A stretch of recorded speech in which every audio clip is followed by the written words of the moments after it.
The first light of dawn barely kissed the windows of the small-town diner, casting long, sleepy shadows across the checkered floor. Elara, her movements practiced and weary, methodically wiped down the counter. Her uniform, though clean, bore the faint sheen of countless washes, a silent testament to her tireless efforts.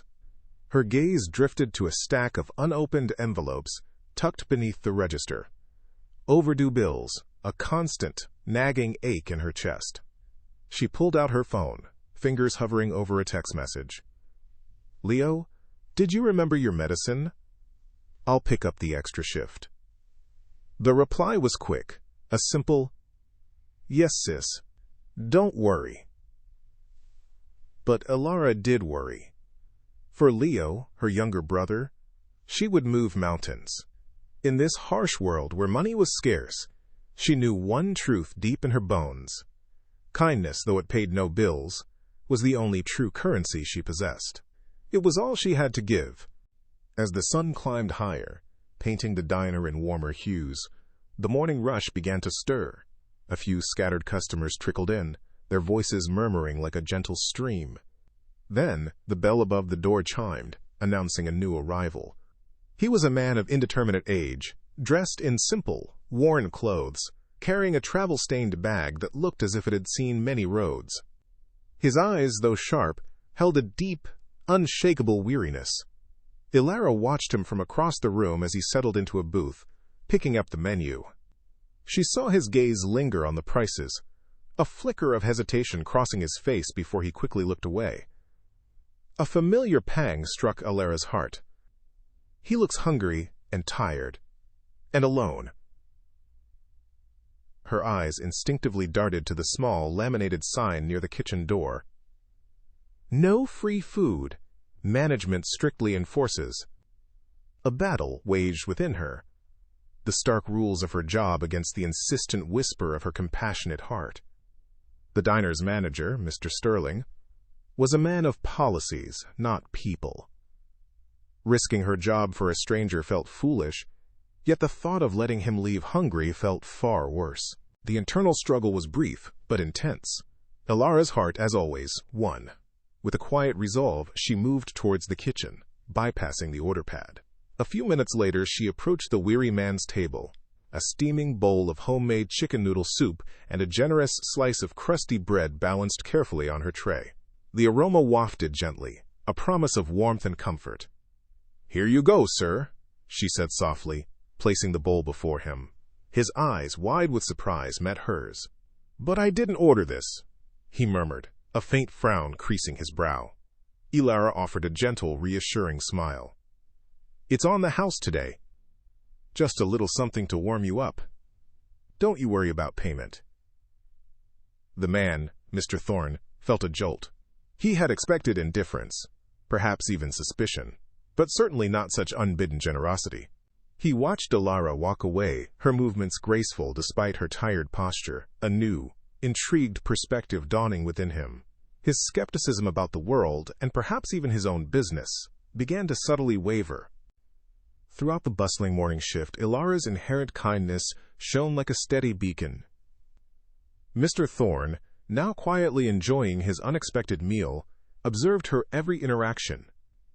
He watched as she helped an elderly regular carefully into their coat, her hands gentle and patient. He saw her crouch down to comfort a crying child whose ice cream had toppled, offering a new scoop with a reassuring smile. She moved through the diner with a quiet grace, anticipating needs, offering small comforts, her empathy a palpable presence. Mr. Thorne, who had meticulously built an empire on efficiency and profit, found himself grappling with a profound realization.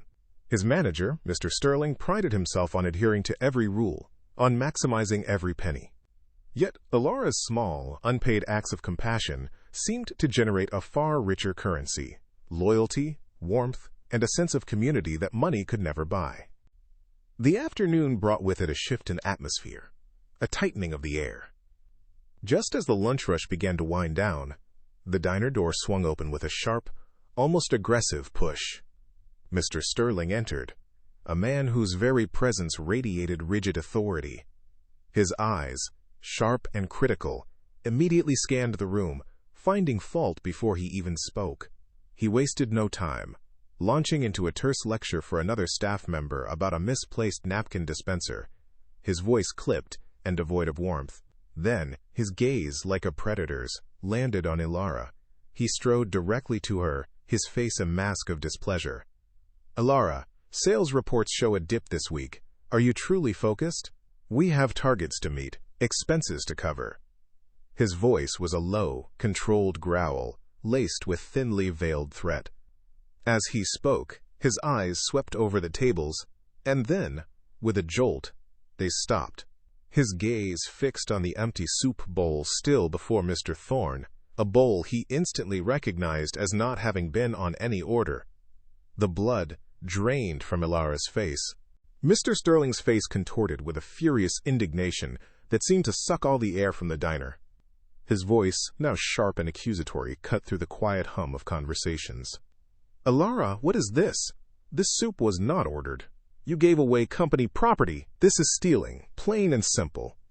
Elara tried to speak, to explain the kindness that had moved her, to plead for understanding. "Mr. Sterling, he looked so hungry. I just wanted to help." But her words were cut short by his raised hand, a gesture of absolute dismissal.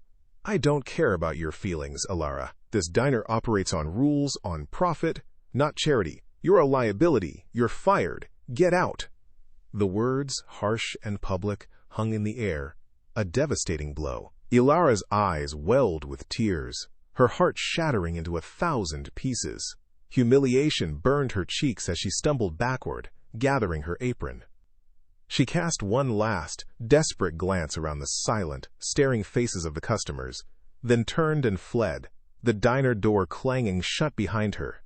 Mr. Thorne, his earlier weariness replaced by a grim, resolute expression, watched her go, an inferno of quiet outrage burning in his eyes.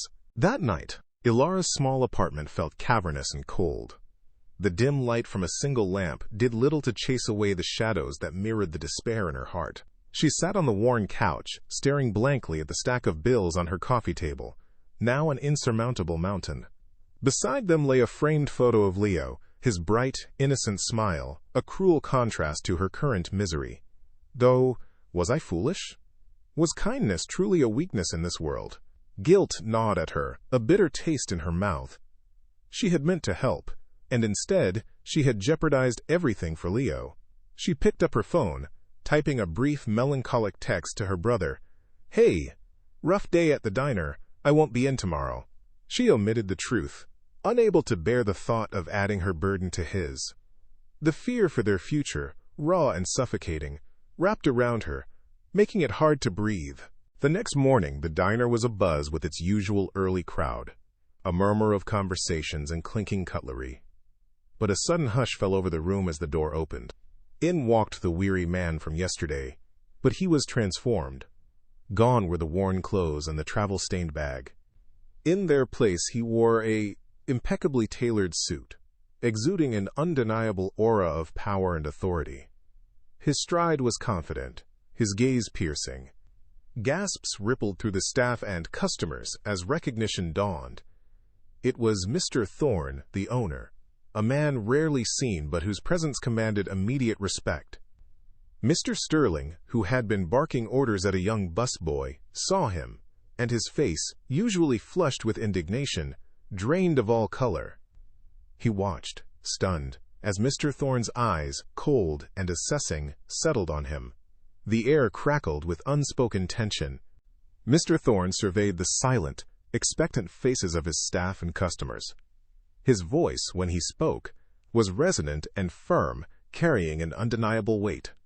"Yesterday," he began, "I visited this diner, not as its owner, but as a weary traveler. I observed, and what I saw both disheartened and inspired me." He recounted Elara's simple act of kindness, the steaming bowl of soup, the gentle reassurance. "I founded this company on the belief that we serve not just food, but community. That compassion, not just profit, is the true foundation of our success." He turned his gaze, now sharp as a knife, to a trembling Mr. Sterling. "Your actions yesterday, Mr. Sterling, were a stark betrayal of those values. You chose rigid rules over empathy, humiliation over understanding. Such a mindset has no place in my business." His voice hardened. "Effective immediately, Mr. Sterling.